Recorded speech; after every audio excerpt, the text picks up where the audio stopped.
présente, je suis Aïssatou Baldé, fondatrice et dirigeante de Nawari, la première plateforme de freelance africain. Je suis aussi membre d'AXA francophone. AXA est une organisation non gouvernementale à but non lucratif qui est basée au Ghana et dont la mission est de rassembler la diaspora africaine dans le but de œuvrer pour le continent africain.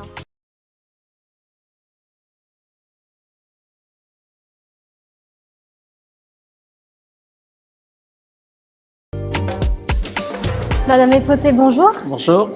C'est un véritable honneur pour moi de réaliser cette interview. C'est un peu un rêve de petite fille.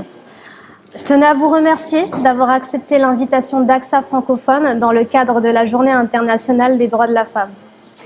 On ne vous présente plus, mais je vais quand même le faire pour la forme. Vous êtes directrice Afrique de TV5 Monde. Vous animez une émission « Et si vous me disiez toute la vérité » avec Denise Epoté. Et vous animez aussi une chronique sur RFI, les têtes d'affiche de Denise Epoté. Vous avez une très belle carrière. Vous avez été nommée à plusieurs reprises par le magazine Forbes comme l'une des femmes les plus influentes du continent. Vous avez été nommée par la France comme chevalier de l'Ordre du Mérite et vous avez aussi été nommée chevalier de la Légion d'honneur. Quelle belle carrière. Qu'est-ce que vous pouvez me dire sur la condition des femmes dans les médias ? Il faut dire qu'elle a beaucoup évolué, parce que depuis mes années à l'école de journalisme jusqu'à maintenant, dans les fonctions que j'ai occupées à la fois à la télévision camerounaise et puis à TV5 Monde, que j'ai intégré en 1994, la place des femmes dans les médias a énormément changé, et en bien.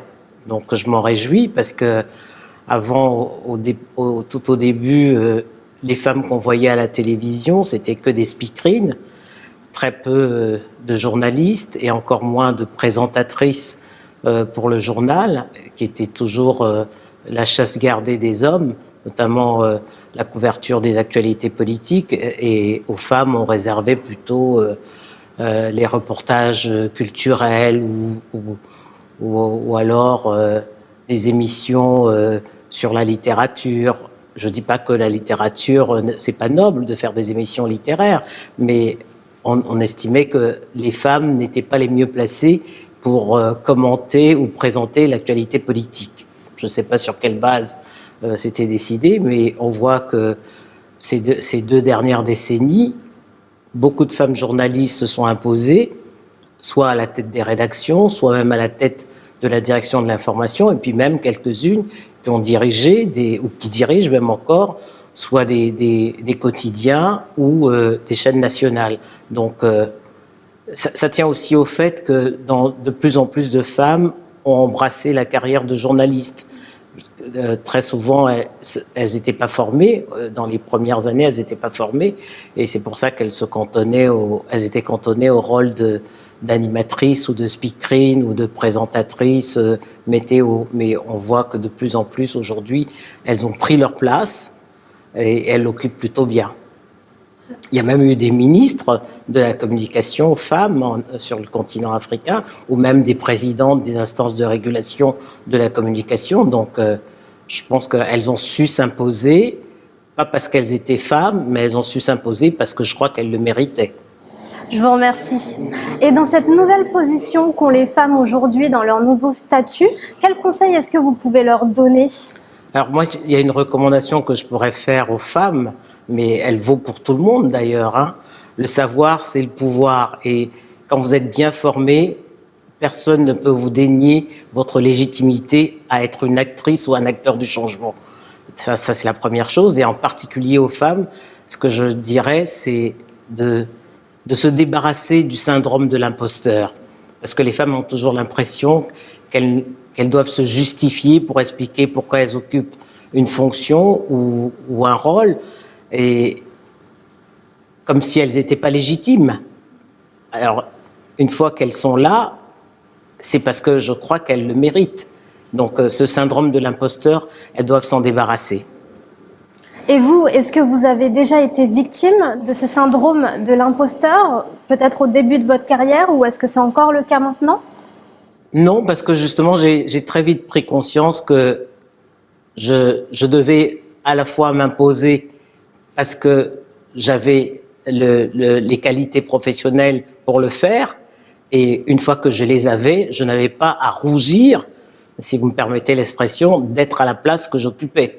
Donc, je pense qu'il faut oser. Il faut oser, et une fois qu'on ose, je pense qu'on a la légitimité d'assumer les fonctions pour lesquelles on est nommé, ou auxquelles on est nommé, ou alors qu'on souhaite occuper. Dans une précédente interview, vous avez expliqué que le pouvoir s'exerce de manière différente que l'on soit un homme ou bien que l'on soit une femme. Quels conseils vous pouvez donner aux femmes qui souhaitent entreprendre ou bien acquérir des postes à responsabilité dans leur entreprise ? Alors, oui, c'est vrai que j'ai dit ça, que le pouvoir est exercé différemment, parce que je crois qu'il y a une dimension féminine dans la manière de gérer les hommes. Quand je dis les hommes, c'est vraiment au sens générique, hein, parce que les femmes ont plus d'empathie, elles sont plus à l'écoute, et elles ont une humilité. Elles ont une dose d'humilité qui est importante, parce que c'est pas un défaut. Moi, je trouve que c'est même une qualité de savoir être à l'écoute, de savoir reconnaître ses fautes, parce que c'est comme ça qu'on s'améliore, et puis surtout d'être à l'écoute des autres, parce que pour moi, être à l'écoute des autres, c'est une source d'enrichissement. Alors, ce que je dirais aux femmes, c'est d'oser, tout simplement. Les anglo-saxons disent « the sky is the limit ». Et je pense que toutes les femmes devraient se dire ça. Une fois qu'elles ont les compétences, pourquoi se fixer des barrières? Et je pense à une phrase de Nelson Mandela que j'aime beaucoup, qui disait que pour le vainqueur, c'est celui pour lesquels ses rêves n'ont pas de limite. Et c'est vrai. Pourquoi se fixer des limites quand on peut? Donc, oser, être plus audacieuse. Et s'affirmer, savoir s'affirmer. Et surtout, renoncer à ce syndrome de l'imposteur. C'est se dire que oui, si je suis à cette place, c'est parce que je le mérite, parce que, en règle générale, moi j'ai tendance à dire que quand on est femme et africaine, c'est souvent la double peine. C'est quand on se bride, parce qu'on se dit, je ne suis peut-être pas légitime en étant là. Il faut que j'en fasse 2 fois plus pour qu'on me reconnaisse, pour qu'on reconnaisse que je suis vraiment à ma place. Vous avez ajouté la notion d'africaine. Est-ce que c'est culturel chez nous? C'est là où vous voulez en venir? Mais oui, parce que les femmes sont pudiques, elles se mettent toujours en arrière, alors que dans la réalité, elles ont l'apparence de la faiblesse, mais la réalité de la force. Hein. Dans nos cultures africaines, on sait très bien que ce sont les femmes qui conseillaient les hommes dans le secret de la chambre. Il y a d'ailleurs un très beau proverbe d'Afrique de l'Ouest qui dit « Ce que la tresse dit sur l'oreiller, la barbe le répète le lendemain sous le baobab ». C'est donc montrer la sagesse et l'intelligence des femmes qui, tout en étant de bonnes conseillères, ne le crient pas sur les toits. D'ailleurs, pourquoi le crier, puisque ce qui importe, c'est le résultat. Et d'ailleurs, 24% des femmes africaines entreprennent. C'est le taux le plus élevé au niveau mondial. Parce que c'est inné, en fait. La fibre entrepreneuriale est innée chez les femmes africaines. On voit les petites filles déjà, même très jeunes, qui tout de suite commencent à vendre des choses pour pouvoir se faire de l'argent de poche.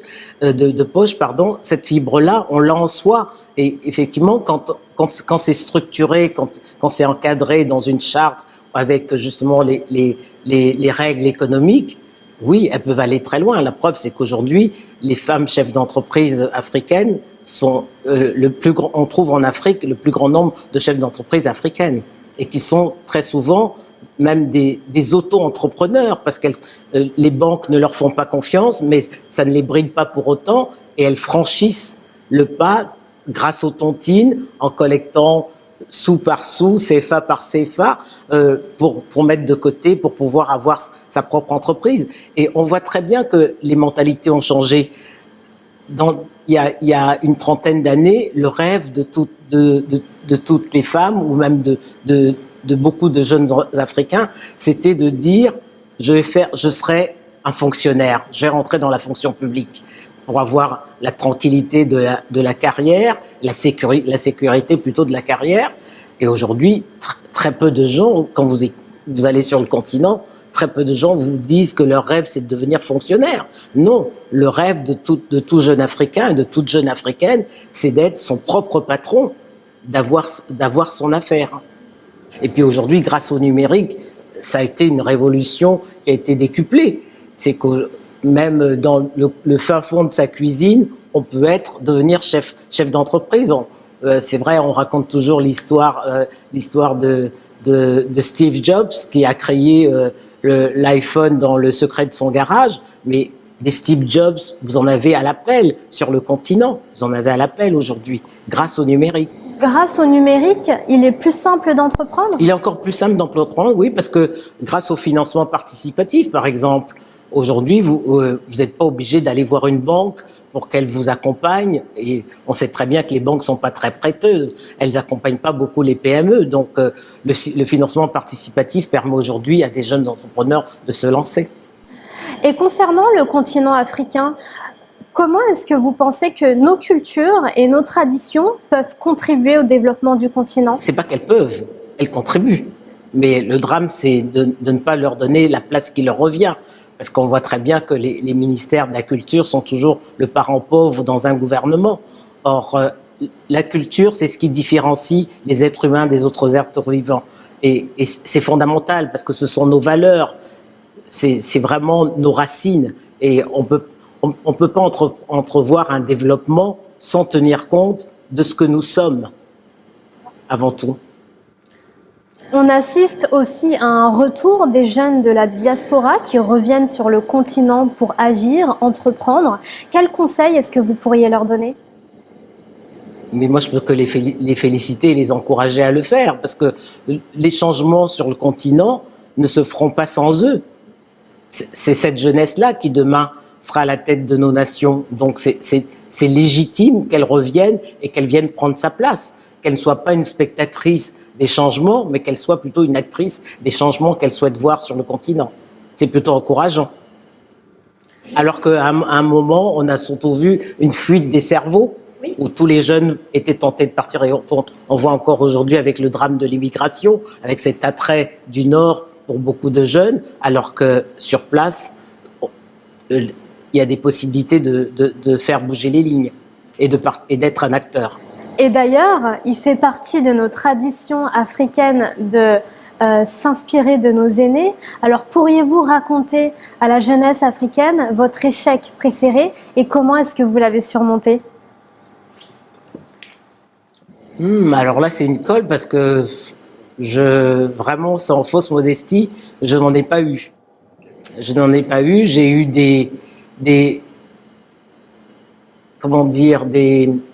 j'ai eu à affronter des résistances, mais je pense que j'ai toujours réussi à les surmonter à force de persuasion. Quelle forme de résistance, par exemple ? Déjà dans ma carrière, parce que je sais que quand je suis arrivé à TV5, par exemple, je suis arrivé à TV5 en 94, j'étais responsable des programmes, et puis 4 ans plus tard, le précédent directeur à la tête de la direction Afrique a démissionné, et le conseil d'administration a proposé que ce soit moi qui le remplace. Et c'est vrai qu'il y a eu des levées de boucliers pour dire ah ben non, une femme, est-ce qu'elle aura assez de personnalité pour pouvoir tenir tête aux décideurs politiques qui sont partie prenante au projet de TV5, est-ce qu'elle saura s'imposer? Et là encore, c'est une lecture biaisée parce que j'étais une femme. Je pense que si j'avais été un homme, personne ne se serait posé la question. Personne ne se serait dit, mais est-ce qu'il pourra occuper le poste? La question s'est posée parce que j'étais une femme. Et ça me fait sourire aujourd'hui parce que 27 ans plus tard, je suis toujours là. D'accord. Est-ce que vous avez ressenti le besoin de vous justifier à certains instants? Non, pas du tout, parce que je vous dis, très tôt, j'ai pris conscience que je devais me débarrasser du syndrome de l'imposteur. Et Et je pense que la seule façon de m'imposer, c'était par mon travail.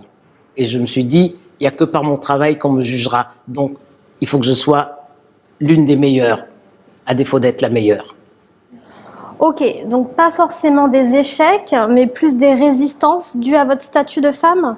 Voilà, dû à mon statut de femme. Et aujourd'hui, les mêmes aujourd'hui reconnaissent que oui, effectivement, ils avaient fait le bon choix en me proposant à ce poste-là. Est-ce que vous pensez que c'est l'univers des médias qui est sexiste ou bien c'est... Non, je pense que c'est mondial. Hein. On retrouve ça un peu partout. Moi, j'ai des amis qui sont dans d'autres secteurs et qui font face aux mêmes résistances parce qu'elles sont femmes, elles sont noires et tout de suite il y a d'abord un recul quand on les voit arriver, mais après elles s'imposent par la qualité de leur travail et après on leur déroule le tapis rouge. Mais je crois que c'est le problème de la dimension de l'égalité entre hommes et femmes qui se pose là, parce que je trouve que à la fois cette égalité entre hommes et femmes est une source de progrès et même de succès. On le voit.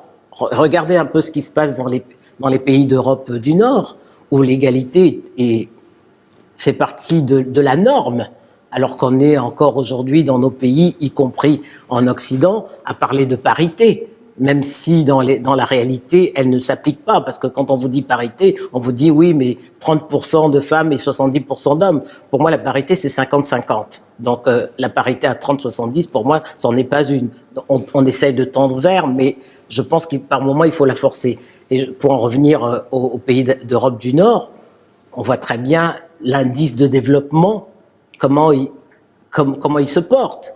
Parce que justement, on a compris qu'on ne pouvait pas faire sans la moitié de l'humanité. Et plus que de la moitié de l'humanité d'ailleurs, puisque aujourd'hui les statistiques disent que les femmes sont 52% de l'humanité. Donc comment penser construire un développement en écartant 52% de l'humanité? Et moi, le problème n'est pas de prendre la place des hommes. Le problème, c'est d'intégrer les femmes à ces réflexions pour un meilleur devenir de la société et même de l'humanité. Avant-dernière question, Madame Epoté. Si vous deviez nous recommander un livre à lire, ce serait lequel? Alors, un livre que je viens de terminer et que j'ai trouvé vraiment magnifique, c'est une histoire qui est très très belle, ça part d'une histoire vraie d'ailleurs, c'est une métisse suédo-camerounaise qui est née dans les années 80, pendant la Deuxième Guerre mondiale au Cameroun, qui a été abandonnée par son père et qui a été élevée par une famille adoptive et qui aujourd'hui vit dans le sud de la France. Elle s'appelle Mado et le livre a été écrit par un écrivain camerounais qui s'appelle Eugène Ebodé et le titre c'est « Brûlant était le regard de Picasso ». Et ça raconte vraiment cette très belle histoire de cette jeune métisse née au Cameroun, qui est ensuite venue en France faire ses études et qui a rencontré vraiment tous les grands noms de l'art français, Picasso entre autres. Et c'est bien pour ça que le roman porte le titre de Brûlant était le regard de Picasso, mais elle a rencontré Cocteau, tout le monde dans le sud de la France où elle vit du côté de Perpignan, et d'ailleurs elle s'est beaucoup impliquée dans la création d'un musée à Céret, dans la petite ville de Céret, un musée où Picasso a eu l'occasion d'exposer ses céramiques notamment. C'est un très très beau roman et je pense qu'il fera sûrement l'objet d'une adaptation au cinéma. Ouais. À suivre. À suivre. Dernière question. Si on avait une machine à remonter le temps, ici et maintenant, quel conseil donneriez-vous à la jeune Denise âgée de 25 ans? À la Denise qui avait 25 ans, je lui dirais « ose et puis crois en tes rêves, ne te fixe pas de limites ». Mais c'est ce que vous avez fait. Si vous deviez vous prodiguer un conseil qui vous permettrait de faire les choses différemment, quel serait-il? Non, peut-être parce que peut-être que quand j'étais plus jeune, je n'ai peut-être pas osé autant que je le ferais aujourd'hui. Voilà.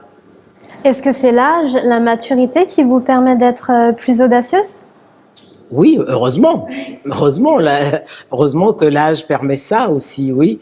Mais aux jeunes, je dirais aujourd'hui, osez et puis croyez en vos rêves. Surtout, ne permettez à personne de briser vos rêves. Personne n'a le droit de briser vos rêves. Et puis, le ciel est la limite. Je vous remercie, Madame Écoté.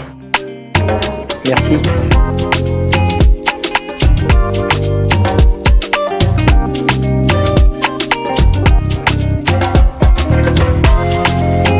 Cette interview a été rendue possible par l'un de nos membres bienfaiteurs, Dr Christine Diané, qui croit en l'Afrique d'hier, d'aujourd'hui et de demain. Nous la remercions.